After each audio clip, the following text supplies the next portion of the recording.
where he is from. Pardon? Nepal? Vietnam, Bangladesh. Bangladesh. India, Pakistan, Pardon? Laos, Cambodia. Something Thailand. 9 countries. 9 countries. Pardon? Oh, Thailand as well. So so welcome to Thailand. And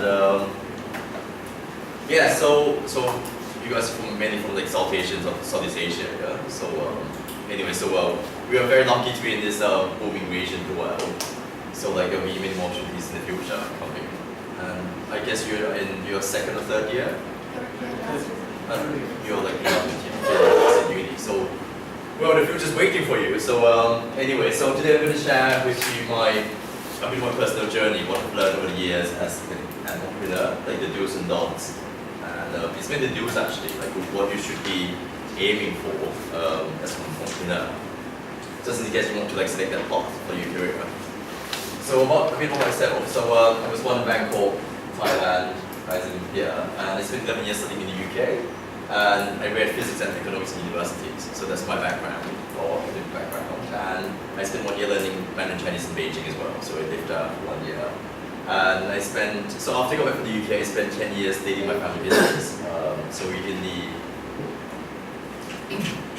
mattress and bedding industry. And so as a hobby, I founded this network called NEXUS Thailand, which is a part of the NEXUS Global.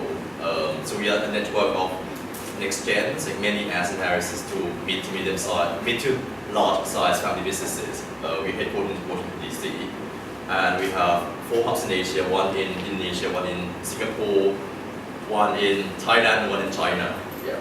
And so I founded that in 2013. So our aim is to inspire and motivate and educate the next generation of world holders and heiresses to do more for the world with their own resources. So we just organize the conferences, and if you want to find out more, then just search NEXUS Global on the internet.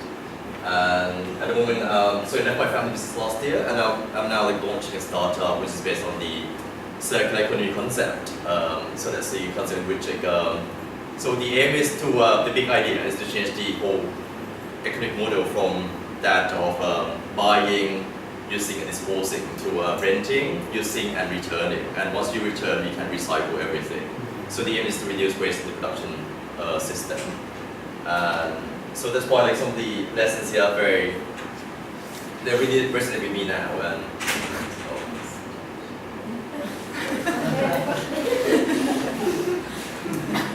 yeah, so some of the stuff we talk about, like I remind myself of all these points every day because that's what I'm going through at the moment as well as an entrepreneur. So I'm kind of on this journey as well. So I don't think I've learned everything yet, but then I think I have some lessons to share already after more than 11 years of working. So this is meant to be like a conversation. So please feel free to stop me at any time if you have like anything to add, comments or questions, whatever. So it's because it's a very small group here, so let's just be interactive. And yeah, so that's a bit about myself. And so the first thing is, the future is now. So this is a very important starting point. I think you have to realize that whatever you think is going to be your future is actually now. Because there was this one day that I woke up and I felt like, I think it was when I was like 27 or 28 or something, and I thought, oh, the future that I thought would happen has actually happened, and is actually now. So like, so that's a very important realization that whatever you do, you have to do now, because this is the future. Don't wait for the future, because the future is now. So I think Eugene said, yesterday is history, tomorrow is a mystery, and today is a gift. So that's why we call it, a present, or the present. So I think it's best to stay in the present and do your best today, because today is obviously the foundation of tomorrow. So whatever you're doing now, because now you're at uni, so like whatever you do today would have a very serious impact on what's going to happen in 10 years' time. Trust me, like today is really, really important, especially for you guys. Because I think I couldn't have done what I'm doing now without the foundation I built like back in the UK, back when I was at school or at uni. And so just focus on what you're doing now and do your best. It's really, really important, like really, really important. And obviously you have to start somewhere. So like as Lao Tzu said, a journey of 1,000 miles, it starts with a single step. So what I want you to do now, just take the first step today. It's better to take that step than not doing anything at all. And be fearless, like just go for it. Whatever you believe in, just go for it. We have this saying in Thai, I think she can read Thai, Nophol, which means that you just have to rely on yourself. Like, you can't expect other people to deliver things to you or like hand things to you, not like a silver or golden plate. It doesn't work like that. Whatever you do, you have to do yourself. Like, you have the ability and the capacity to achieve your own dreams. And yes, so life is really what you make of it, really. I mean, we can't choose where we were born or which family we come from, but then we can choose where we go from there. So just strive forward, and I think this is probably one of the most important things I've learned in the past like 11 years, and it's all about serendipity. You know the meaning of this word, serendipity. That sometimes like things seem to happen randomly. You just bump into this person, or you get this opportunity. It's actually, if you recognize that, I think the more frequently it happens, like, and the more you recognize that it's actually not luck, then the more it will just keep happening. So I think serendipity is not being in the right place at the right time. So you want to meet, for example, because when I was in Beijing, I was kind of like looking for new opportunities as well. So I thought I wanted to meet, the right people. So I decided to join this gym, which was in a nice hotel and everything. So at the end, I got to meet someone at random. Like he was the head of Google Asia. So if I hadn't joined that gym, if I had joined like a cheaper gym, then I wouldn't have met this Google guy. But because I had chosen to be in the right place, as in like join that expensive or it seems like ridiculously expensive gym, I put myself into the right place. And by being in the right place, you get to meet the right people. So I think that's really important. Because after all, as I will say later, in the end, it's not about what you know, but it's about who you know. And that's also really important. And yeah, so be in the right place and keep meeting new people. Like be open to forming new connections around the world. Don't close yourself to just your close groups of friends. I think it's especially in Asia we prefer to be very cliquey and hang out with our own crowd. Like maybe someone from your own race or someone from your own community. But I think it's really important for you to be open-minded and hang out with all sorts of people. I mean, if you're from South Asians and hang out with the Chinese people or the Europeans, and if you're from Southeast Asian, do the same in reverse. And because after all, it's about connecting the dots, as Steve Jobs said. You never know where things are going to lead. Like Steve Jobs did calligraphy at school, which seemed really random, but at the end it proved useful to him when he came up with the first Apple computer, because his understanding calligraphy and typography helped him to design nice fonts for his first computers. And I think you have to let the universe play its part, because you have to trust that things are going to work out for you. And so I don't know. I think over the years the connections have been forming in a very seemingly random manner. It's been a series of coincidences. And without those coincidences, I wouldn't be here today. So just trust where. So I think how it works is if you just point where you want to go in the future, and then just let the universe guide you. You just have to develop a feel for it. And be presentable, because you never know who's going to meet. One day you might bump into this person on a plane or something. It could happen at any time, at uni, on the street, at the airport. One day you might just meet someone, or an opportunity might present itself to you in a very kind of random manner. And yes, and keep learning and keep yourself inspired. And as we have this saying, always be an empty cup, because then always open to new ideas and opportunities. And keep reading. That's really important as well. Keep traveling opens your eyes to the world, and it opens your eyes to what's out there. Because you might get inspired by something you see in other countries. And also attend seminars, because the world is changing so fast. There's new things developing every day, especially for our generation. Things have been changing at an insane rate over the past 20 years. because when I grew up, I had my first mobile phone when I was like 15. And when you have your first cell phone, mobile phone, at what age? Probably younger. 12 or just a bit younger. But at least you had the internet from the start, yeah? Have you ever learned how to type on a typewriter? Like mechanical typewriter? Exactly, so when I was like, 9, I actually learned to type on a mechanical typewriter. And now it's absolutely obsolete, like no one uses typewriter anymore. And so that's how fast the world has changed, or how far the world has come, like since it was 9. I'm now like 35, so a lot has happened. And keep yourself updated on current affairs, like watch the news, like BBC News, or all kinds of news really. Or don't focus on just one channel because it might be fake news, so just read a lot of news like all over the internet. Because nowadays obviously information is everywhere. The world will keep changing at an even more rapid rate, and that's the scary part. Because I feel like over the next like 10 years, things are gonna change drastically. Things are gonna even get turned upside down. Like, and luck favors the prepared. So just keep working hard because you never know when that luck will strike you. So luck, like actually,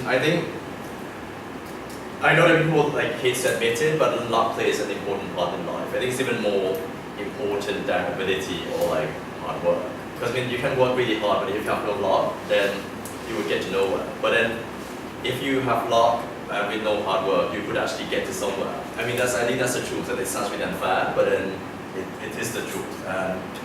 But then I think when luck strikes, it's better to be prepared. So that means you have to build up whatever skills you think you need to have now. Because then one day luck might strike. You might, as I said, you might meet that person, or you might get an opportunity that you've been waiting for. So it's better to be prepared. And I'm just showing the map. What is this map? You know what this map is. I know it's very blurred, but maybe you can guess. Something like Roman Empire. Someone what? Roman something. Oh, sorry, it's a very bad picture. So this is a picture of this was the map of the British Empire at its height. So the British Empire. So it all started from this little island in the remote part of the world. I would have thought that this small island could actually like build an empire. Because back in the 15th, 16th century, England was of no significance. It was like a poor island. It nearly even got defeated by the Spanish Armada back in the Elizabethan time. So but then after the time Armada, like England started developing slowly developing a so that's what I'm saying here. A series of seemingly small, insignificant, incremental advantages to translate into some really major ones over time. Like in the case of England, over like two centuries. So they started developing the navy, and then they gained like a small colony in the Americas, and then from that, it's just like a series of small advantages, like and then came the Industrial Revolution, the invention of the steam engine, and with that invention, the emperor in China put this all like what the hell is a steam engine? Like this is a toy, but who would have thought that seemingly small invention would change the world, would revolutionize like everything in the UK and make it a major power in the world. And that small invention, which was obviously based on like a series of like smaller changes before, had enabled the English to pretty much conquer the world, and that's why we're speaking English today. So this is that important. And study history. So this is all based on history. So I personally believe that anything that could happen to humanity has already happened in one way or another. So it would do well for you to study history, just to see the patterns. I think if you read enough of history, you would spot like patterns. Things just keep repeating themselves. Because in this case, you can learn something from the British Empire, the rise and fall of the empire. I think I personally like Chinese history because this is so. It's been in existence for like a long time. Like China has been around for the past 5,000 years. So a lot has happened during all the dynasties. I like reading about the rise and fall of different empires, you know, how they got started and how they failed. Yeah. But then we have to admit that nothing lasts forever. But then it's still interesting to see how damaged, you know, to become really huge and successful, and at the end, what was the cost of that demise. And so we can learn from history and try not to make the same mistake. And any questions so far? Anyway, so and the other thing is like be humble and confident, as in like be humble and not cocky, because then people hate cocky people. And then so you have to practice like a public speaking. I think that would it's very helpful in the future because you have to get your ideas heard. And then I think with public speaking should come the ability to debate your ideas, because you have to like rationalize your ideas against other people's ideas. Because I mean the world is just full of opinions, and then you have to project your ideas, put your ideas across. So that's really important. And with that you have to criticism, especially constructive ones. Because a lot of times like, people just throw like rubbish, like, you know, criticism at you. But then if it's a constructive one, then you know you better accept it and learn and then move on. And keep your ego small. And especially as an entrepreneur, you're going to get a lot of rejection, a lot of failures, a lot of like, no, you can't do that, and your idea is rubbish, etc. from a lot of people. So it's better to keep your ego small, then you don't really get hurt and you don't really care. And just move on from there, whatever they throw at you. And as we say in Thailand, like there's always sky above the sky. You know, no matter how you think. No matter, you might think you're like amazing, but then there would always be someone like more amazing than you. So it's better to keep your ego small and keep yourself in perspective.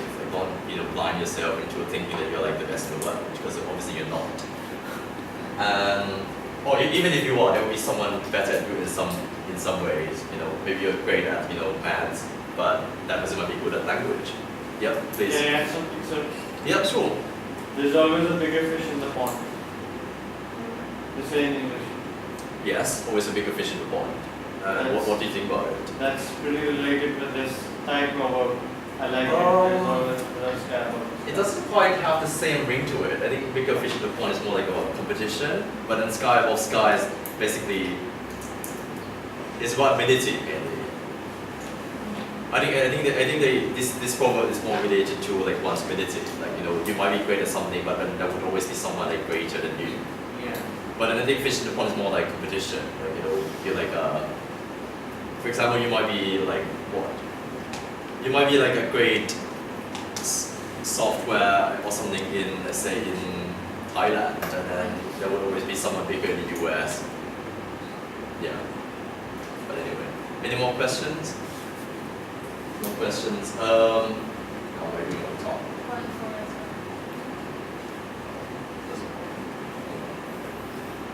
Yeah. So the next question. Yeah, sure. Sure. The last one. Yeah. Yes. So being humble. So sometimes what happen, in some situation you have to be open forward, and You have to be what? Sorry. You have to be very bold and straightforward. For example, let's just say with my teachers, if I don't like something about them, I'll say I don't like it. So I'm being open forward and bold. So Yeah. that conflicts with being humble.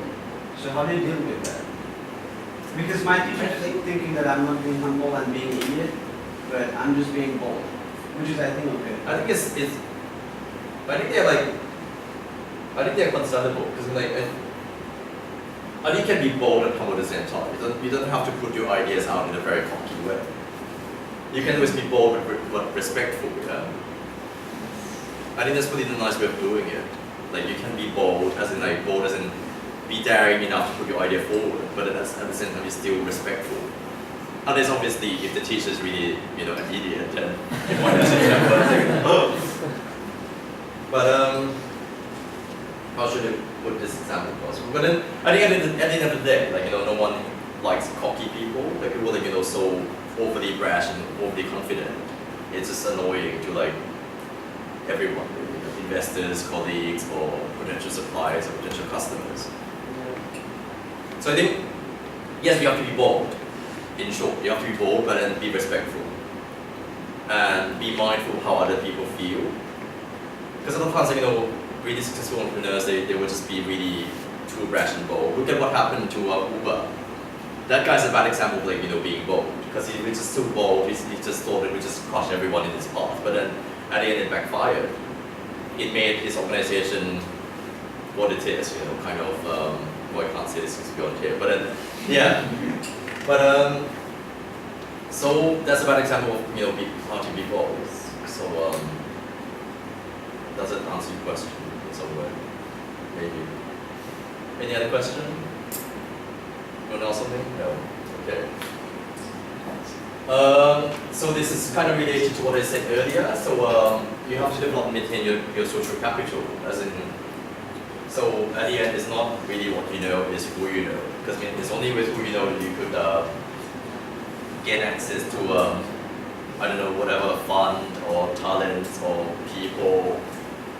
So it all starts with hanging out with the right crowd and try to be the connector, be the social hub. So this means if a friend wants to, suppose if you know a friend and he needs some help, he wants you to connect him with some other people, then help him. I mean, obviously, you have to know that you have to be sure that the friend is a nice person, otherwise he might backfire as well. Any questions? Sorry? Oh, okay. So, so just help connecting people together. Because the more people you help connecting, the more of a social hub you will be, then people just keep referring to you, then over time, your name would emerge in your social circle. And that's how you become a social hub. They just keep referring to you, you know this person because I know this person through him. And but obviously, you have to maintain your real friends as well, because it's not all about social business and trying to gain something out of it. But at the end of the day, it's really important for you to maintain your real circles of friends, and obviously, it's important to hang out with your family members as well. Because I think at the end, real friends are really important, especially in hard times, because they're the ones that you can confide in. Your friends could become your confidants, and they're the ones that you can really talk to when shit happens. So it's really important to have them. And I think over the years, I think that's what I've discovered is that your circle of friends keep changing. Because even though we don't like it, but then over time, you either grow all together or you grow apart. Because your interests might shift over time, so people just change over time as well. So at the end, you might have maybe 2 or 3 really close friends with whom you could talk. But then I think that's really important. And be focused, because you might be presented with opportunities in the coming 10 years, this and that. But then try to have a holistic view of what you do, a holistic view of your life. Everything you do should complement each other in some way. They should all add up. So because you can't do too many things that diverge. For example, I do NEXUS Thailand, and NEXUS is all about creating impact in the world. That's why I chose to do a startup that's based on circular economy, because we're also trying to create an impact. So in this way, my involvement in the NEXUS community kind of adds or complements what I'm trying to do as an entrepreneur, as a startup entrepreneur. So this is what I'm talking about. So you can't do too many disparate things at the same time. You can't be I want to be a dancer, at the same time I want to be a scientist, and I want to be a philosopher as well, and you try to make that happen at the same time. It just doesn't work. You don't have enough bandwidth and time in the world to make it happen or to do it well enough. So it's better to just do things that complement, if you see what I mean. And also maybe strategically how you spend your time, because time is really valuable. Because I think at the end of the day, the only real luxury in life is time. Because you can't buy it. You can't buy more time. Because our time on this world, on Earth, is finite. So, and once the time is spent and used, it's just gone forever. It will never come back again. I think it's the same goes with opportunities. Sometimes if you think an opportunity is really important, or then you better catch it. And you might not be ready in many different ways, but if an opportunity comes and you think it's it's a once in a lifetime kind of thing, then you should catch it. Because once it's gone, it's going to be gone forever. It's not going to come back.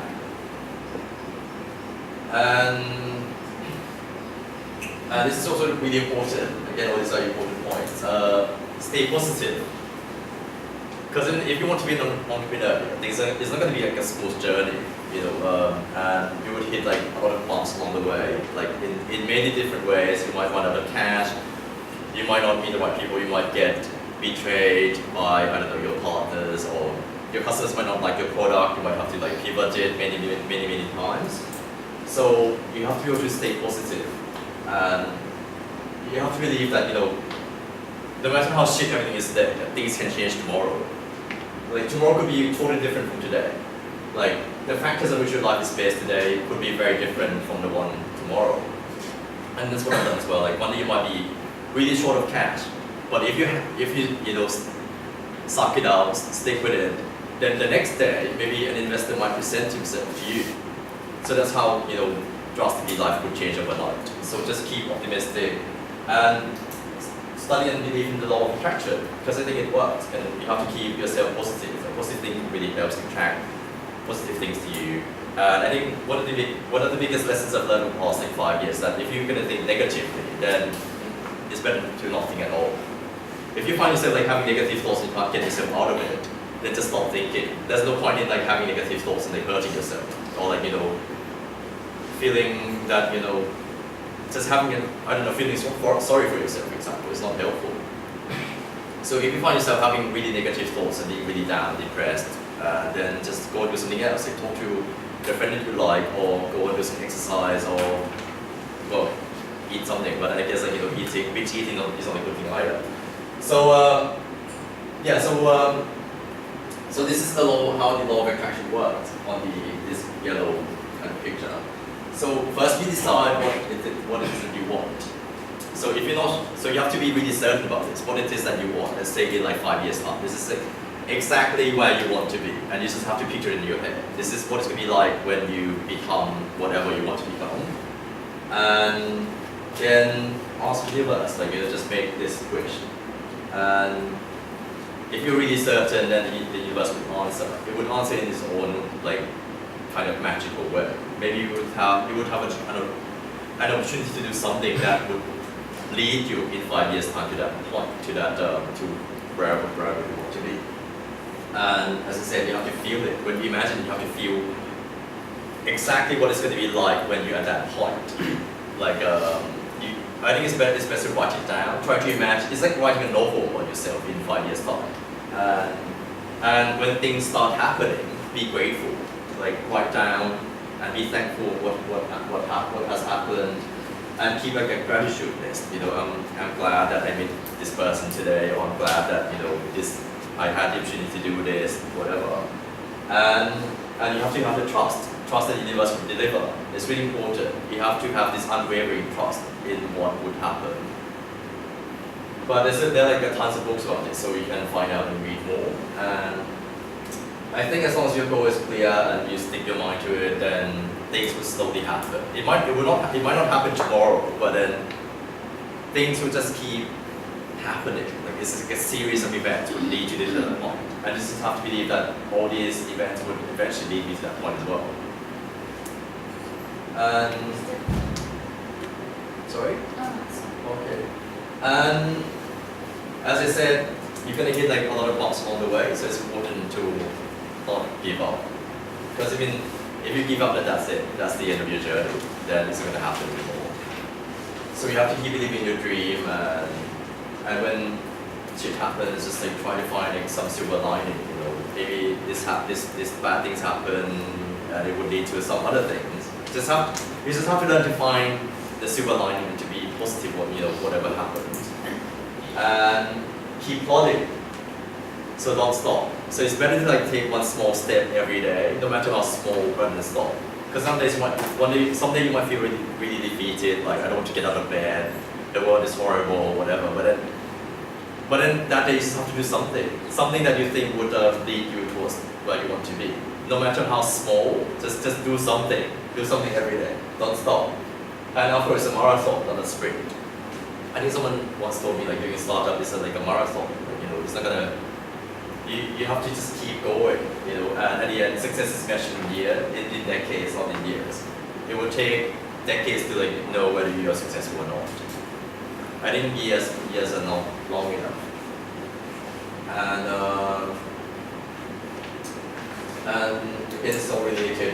not be afraid to fail.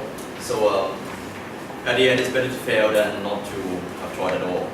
And you just have to keep trying and also live your life in a way that you not regret later. Because this all kind of like relates to the first slide. You know, the future is now.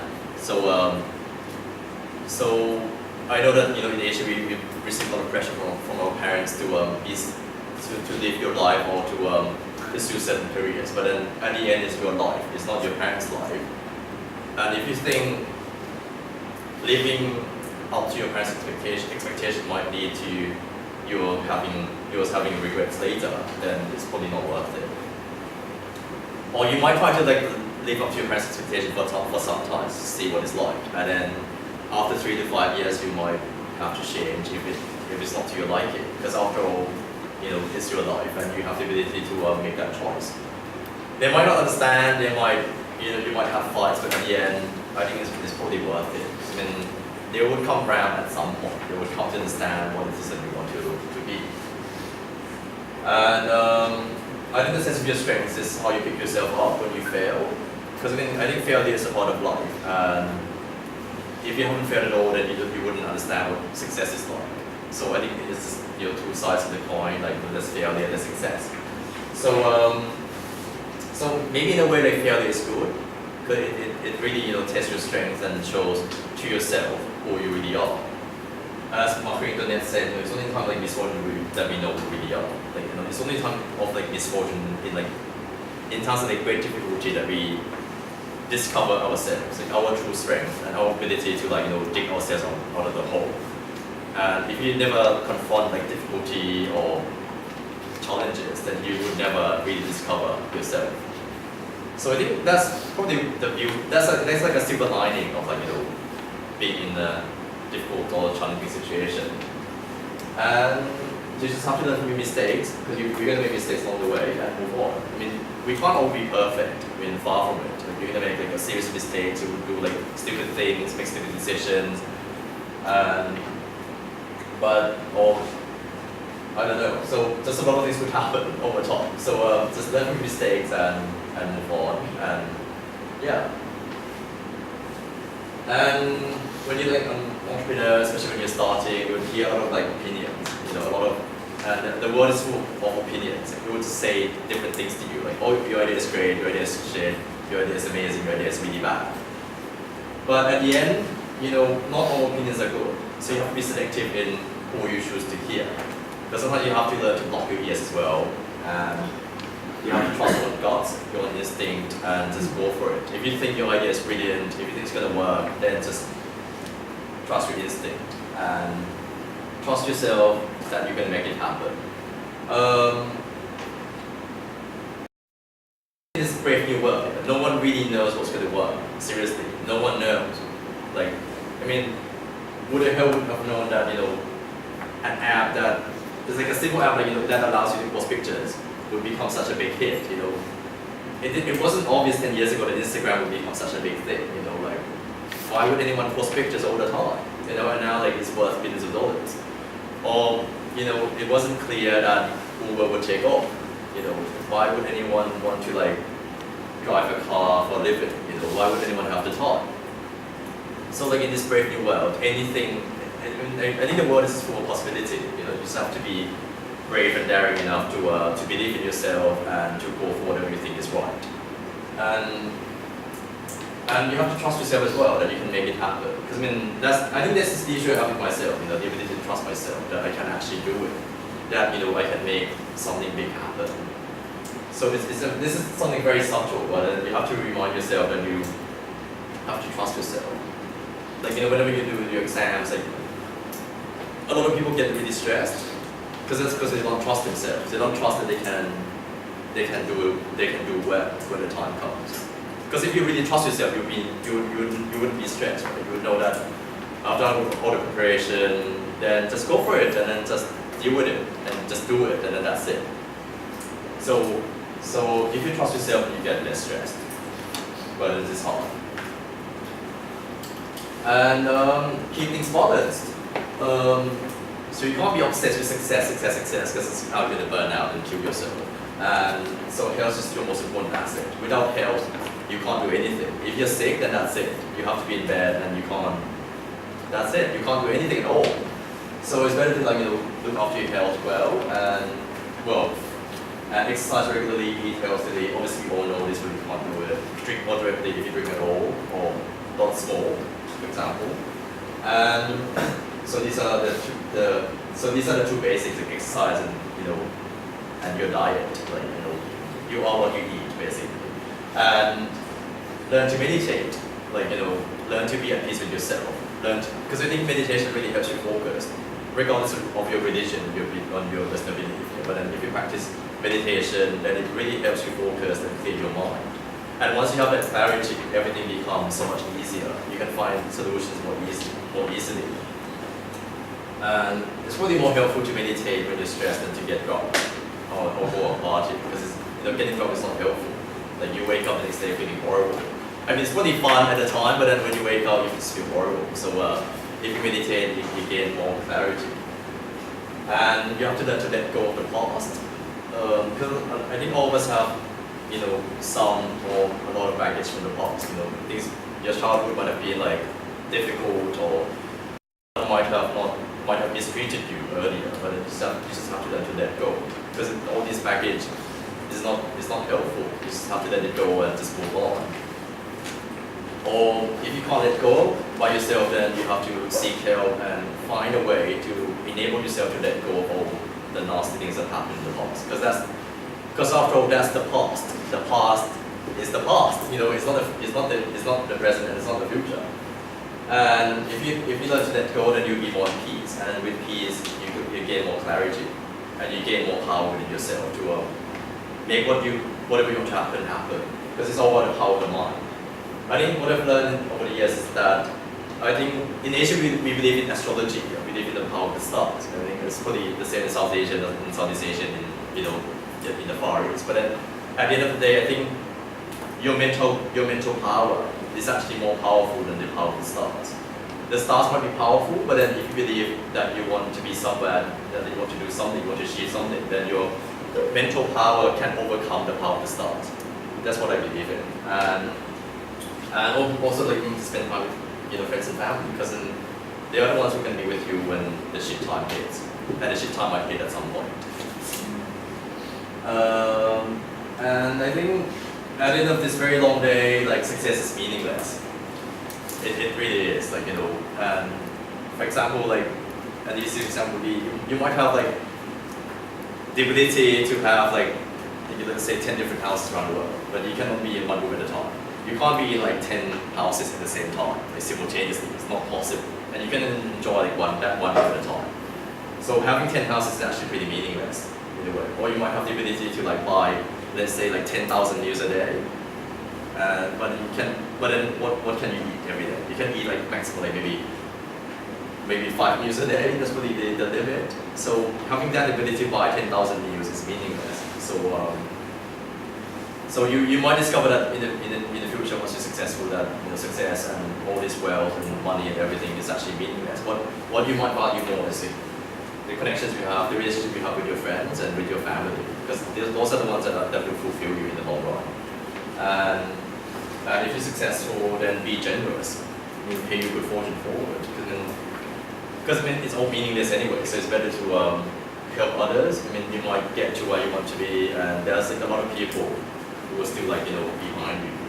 So that's one of my bosses used to tell me, it's better, because most of the time we tend to look up to the top of this pyramid, but we never learn to look down. So everyone in this room is really very lucky. You're probably one of the top, at least the top 5% of the population on this planet. So, and I think all our lives we are trained to look up, we're here and we have to be that, but then we have to learn to look down and appreciate where we are.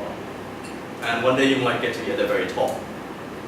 And I think we have to learn to look down to see who you have left behind. And the world is getting more and more unequal, with the rise of these tech startups and entrepreneurship.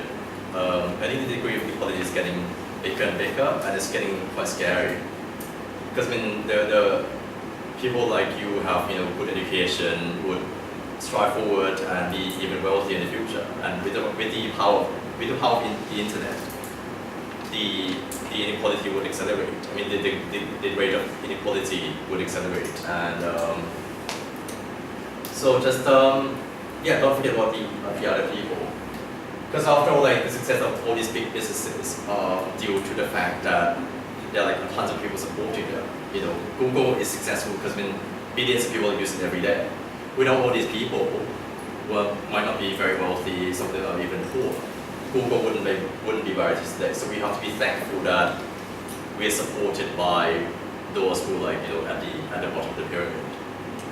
And try to be a positive impact on the world. Because I mean, if you're lucky enough to be successful, then you would have the power to affect changes. You know, use that power well and make sure that everyone has a better life.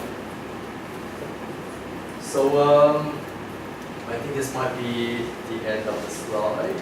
And yeah, this is probably the last slide. And yeah, and also at the end, it's the journey that matters, not the destination. So just learn to enjoy it, because I mean, it's going to be exciting for the next 10 years. Because I think when I was your age, I didn't really know what was going to happen in the following decade. So I actually don't even know what's going to happen next month. So just learn to enjoy it and appreciate it, because now you're young, so you have like a ton of opportunities. Like, seriously, the world is your oyster. Just use this opportunity well and select your path wisely. Should use your time wisely and improve yourself and learn to hang out with the right crowd, make the right friends, be in the right place, and keep believing in yourself and keep improving yourself. So and it's going to be an interesting journey. So just enjoy the ride. And if you have any questions, then just feel free to ask me on as well. I think we still have a bit of time there.